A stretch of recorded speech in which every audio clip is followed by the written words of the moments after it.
So far, guys, mission failed. I've gone to a few places now, all are closed.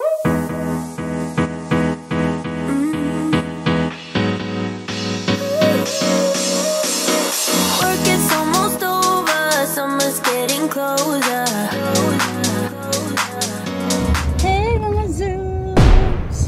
It's weekend! It means walang mga bata. Kahit weekend, si Mimi lang kasama namin. Kasi naman si King nag-work. Tapos si Aliyah, nag-sleepover siya. Ayun na nga guys, dadali namin si Mimi sa Marion. Maglalakad-lakad ng konti. And then may kailangan din kasi akong bilhin para bukas. Tapos, yun, konting, ay, mag-grocery na ba tayo, Daddy? Parang ano, no? Kailangan kasi hanggang 5 o'clock lang eh. Ano lang naman, bread and eggs. No, pwede naman siguro. Oo. Ha? For the house or for the party? For the house. Yung for the party tomorrow, ano, tapos na yun.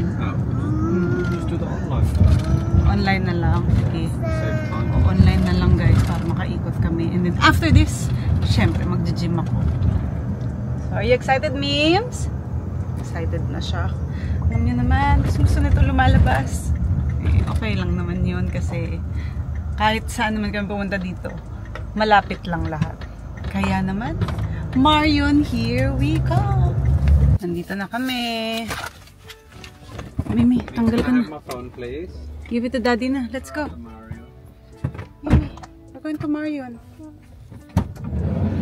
We parked 4. Yeah? You want your stroller in there? Gusto daw niya. And scooter. No, the scooter's later. Oh, what's going on here? Mimi, say hi mga Zoobs. Good morning. Zoobs. Hi, Mazoob. Good morning. Good morning. Daddy. Andito na kami. Yeah. Andito na kami, guys. Aray ko. Hi. Hi's. What happened? Glass almost fell out. Kunting mabasag. Dala kasi namin yung mga isusoli namin dyan kina Alvi at Paul. Jumping big fella.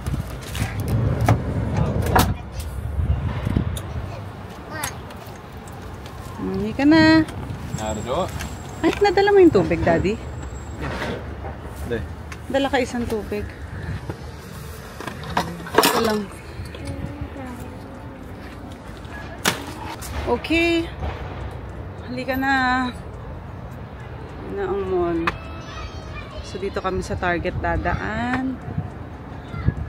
Nandito na si King. Tapos na ang kanyang work. Nauna pa siya sa amin. Dahil hindi daw masyadong busy. Kaya uwi na siya. Yes, Baba. I'm waiting here.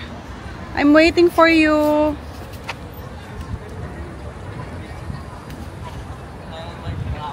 Give you everything you Did you get the cover? on me. Yes, Daddy. No, Target first. Yeah. Target. So sunny.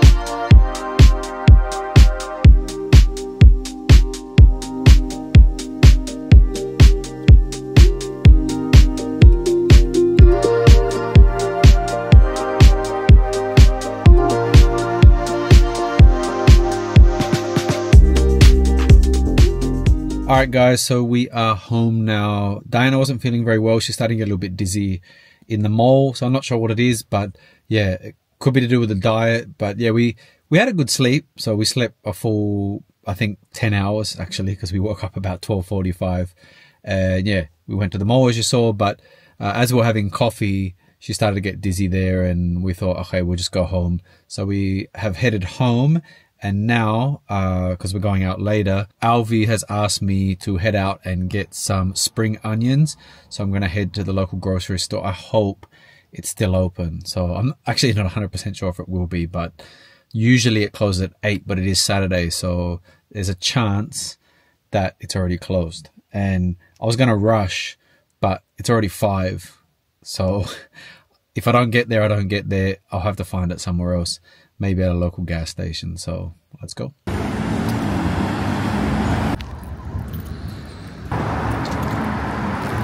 Bad news, guys. Foodland is closed.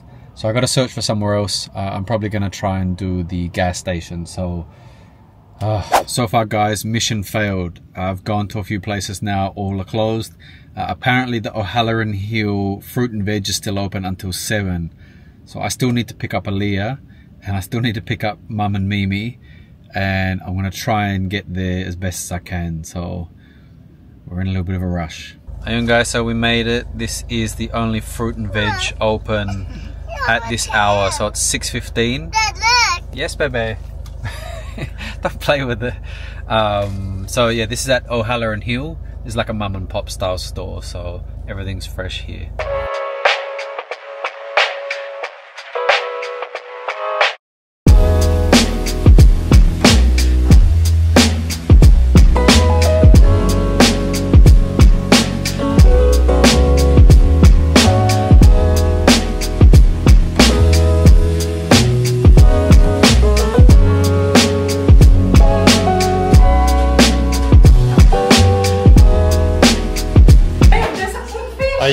You're the man.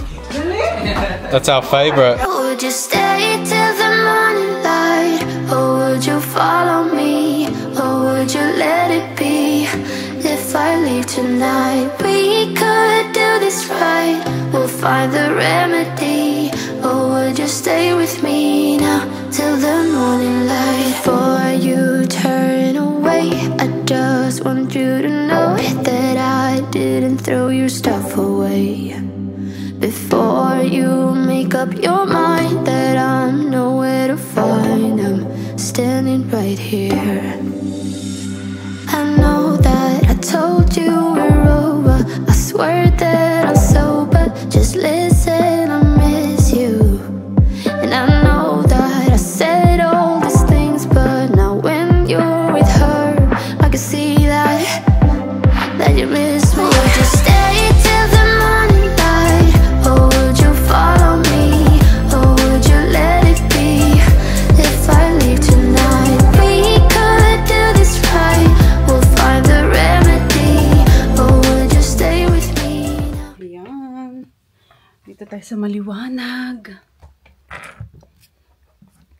Ayan guys, alam niyo ba, sobra kaming nag-enjoy dun sa dinner with Alvi kasi talagang ginaya niya pa yung sinasabi namin na kingfish na kinakain namin usually dun sa Crown Plaza. Tapos alam nyo, nahigitan pa niya yung lasa. Ang galing nga eh. Parang siguro yung mga magagaling talaga magluto, alam nila kung paano nila talaga ipe-perfect yung dish nila. So for that one, that's 10 out of 10 Alvi. Grabe, ang sarap. Talagang ano siya, malalasahan mo yung fish kahit wala yung sauce. But for me, masos akong tao, masawsawan akong tao. So, gustong-gusto ko nung talagang nakababad siya dun sa sauce. Kung ano man yun, hindi ko alam kung anong klase. Sabi nga ni King, gusto niya daw everyday kainin yun. Gusto niya daw pag-aralan kung paano siya gawin. So, hopefully, soon, malaman namin kung paano siya gawin, no, Alvi? Tuturuan mo kami. Or, kakain na lang kami palagi sa bahay ninyo, gaya nga ng sinabi ko. And also, the steak. Si Andy naman, talagang iniisip niya, pag-aralan mo naman yung how to make that. Sabi ko, medyo parang mahirap, tagilid pa tayo dyan. Pero, maybe one day, kasi perfect na perfect niya yung pagluto ng steak medyo tricky for me. Kasi, ang hirap i-perfect nun. Kailangan talagang babantayan mo siya. Tapos yung mga fats on the side, oh my God, talagang very much juicy. Nangangatam na naman ako ngayon, Albi. Grabe naman. Maraming salamat sa paggawa ng dish na yun. Especially right now that me and Andy are dieting. Talagang nung niyaya niya kami na mag-dinner, tinanong niya kami kung ano yung hindi namin pwedeng kainin. Sabi naman namin, anything but healthy. And syempre, ang pinaka-love na love ko, yung salad also, that was made by Ebony. Tapos, yung mga ingredients is from their garden. Sobrang fresh yun, guys. Nakita ko talaga kinuha ni Ebony sa garden niya. Yung lettuce, yung mga tomatoes. Talaga namang pag nagkabahay din kami, ganun din yung gagawin ko. Kasi dito parang normal yan, which is gusto ko ding i-normalize sa bahay ko. Dahil diba sa Pilipinas tayo, masanay tayo na namamalengke, ganyan. Ito talagang pinipitas mo lang mga zoobs. Kaya gustong-gusto ko yan mangyari din sa akin. Soon! Mangyayari yan. So, ngayon pa lang, mga zoobs, ako ay magpapaalam na dahil tomorrow is another great day. Bye! Thank you so much, Albi and Ebony, for having us. And syempre, for making busog all of my subscribers. Thank you! Bye-bye!